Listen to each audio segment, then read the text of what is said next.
Daily. Taste the Daily. இந்த ஆட்சியை குறை சொல்ல வேண்டும் என்பதற்காக, எதுவும் இந்த ஆட்சியின் மீது அவதூறு கற்பிக்க முடியவில்லை என்பதற்காக புதிதாக சேரப்போகின்ற சங்கிகளின் கூடாரம் மகிழ்ச்சி அடைய வேண்டும் என்பதற்காக நேற்றைய முன்தினம் நம்முடைய எதிர்கட்சி தலைவர் அவர்கள் பல பொன்னான வார்த்தைகளை குதித்திருக்கின்றார். அவரை நான் கேட்டுக்கொள்ள விரும்புவதெல்லாம், நேற்றைக்கு முன்தினம் அவர் கோயம்புத்தூரிலே பேசுகின்ற பொழுது அவருடைய அருகாமையிலே அம்மன் அர்ஜுனன் என்று ஒரு சட்டப்பேரவை உறுப்பினர் நின்று கொண்டிருந்தார்.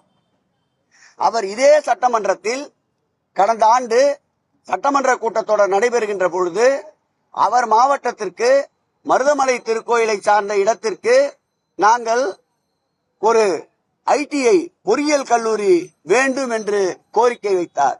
அந்த கோரிக்கையை ஏற்று இந்த ஆண்டு நம்முடைய மானிய கோரிக்கையிலே மருதமலை திருக்கோயிலின் சார்பாக ITI பள்ளி தொடங்கப்படும் என்று அறிவித்திருந்தோம்.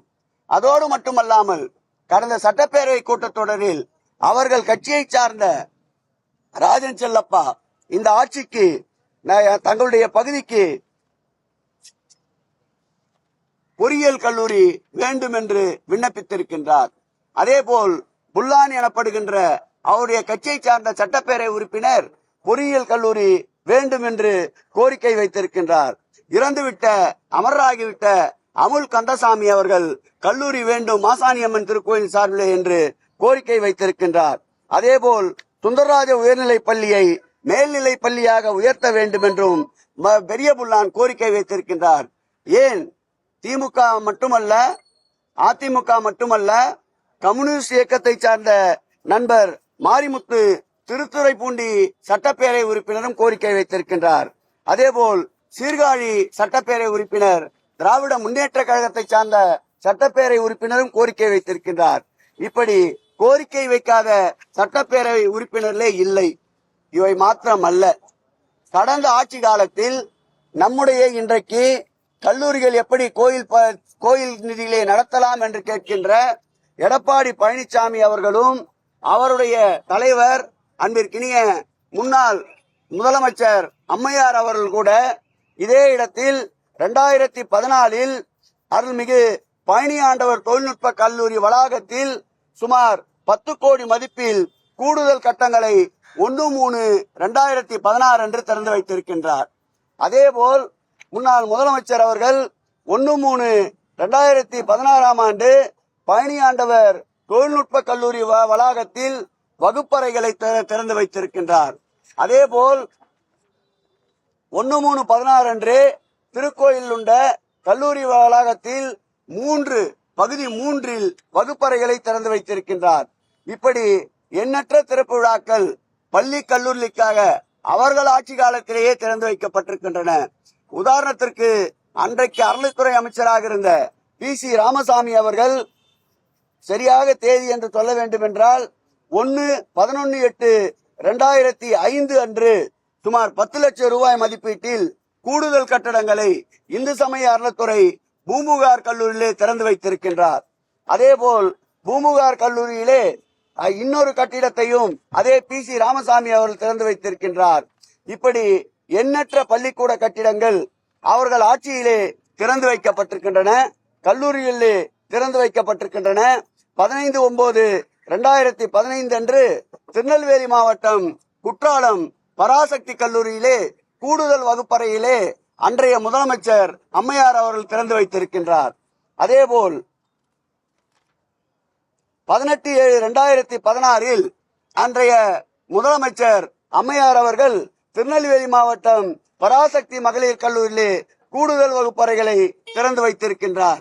இன்றைய முதல்வர் வாய்க்கிழிய பேசிய எடப்பாடி பழனிசாமி அவர்கள் இதே அவருடைய ஆட்சி காலத்தில் 8/3/2017 அன்று திண்டுக்கல் மாவட்டம் பழனி ஆண்டவர் மகளிர் கலை கல்லூரியில் சுமார் பள்ளிக்கூட துணை கட்டிடங்களை 11 கோடி ரூபாய் செலவில் திறந்து வைத்திருக்கின்றார்.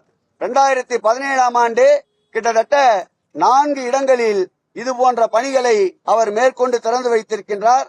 சுமார் 95 லட்சம் ரூபாய் செலவில் 2018 ஆண்டு 15/4/2018 ஆண்டு கன்னியாகுமரி தேவி அருள்மிகு தேவி குமாரி அம்மன் பள்ளிக்கூட வளாகத்திலே கல்லூரிகளை திறந்து வைத்திருக்கின்றார்.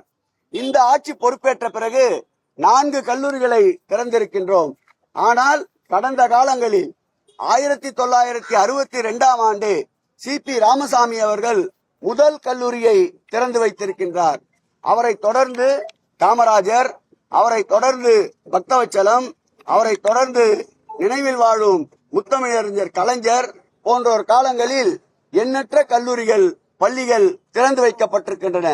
1963 ஆண்டு பழனி கல்லூரியை நம்முடைய பக்தவச்சலம் அவர்கள் முன்னாள் முதல்வர் திறந்து வைத்திருக்கின்றார்.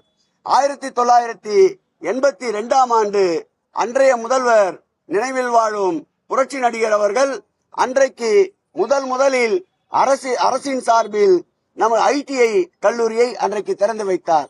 அதன் பிறகு பெண்களுக்கென்று ITI கல்லூரியை அவரே திறந்து வைக்கின்றார்.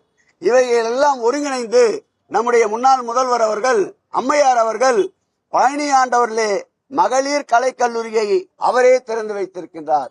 இப்படி வரலாறு தெரியாமல் இப்போது சேர்ந்திருக்கின்ற சங்கிகள் எந்த கோரிக்கையை வைக்கிறார்களோ, இந்து சமய அறநிலைத்துறை தமிழகத்தினுடைய கட்டுப்பாட்டில் இருந்து திருக்கோயிலிருந்து வெளியேற வேண்டும் என்று அவர்கள் வைக்கின்ற கோரிக்கைகளை இவரும் பாரதிய ஜனதாவின் ஊதுகுழலாக இருந்து நேற்றைக்கு முன்தினம் கோயம்புத்தூரிலே நடைபெற்ற அவருடைய பரப்புரை கூட்டத்திலே பேசியது வன்மையாக கண்டிக்கத்தக்கது.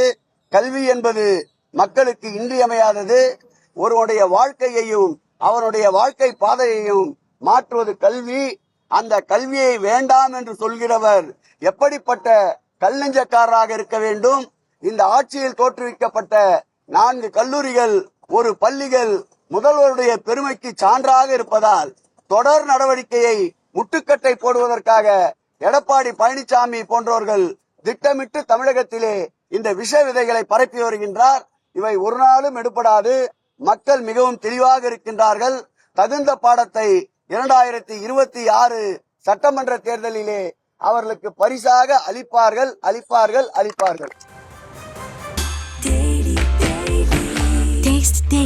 Taste the Daily.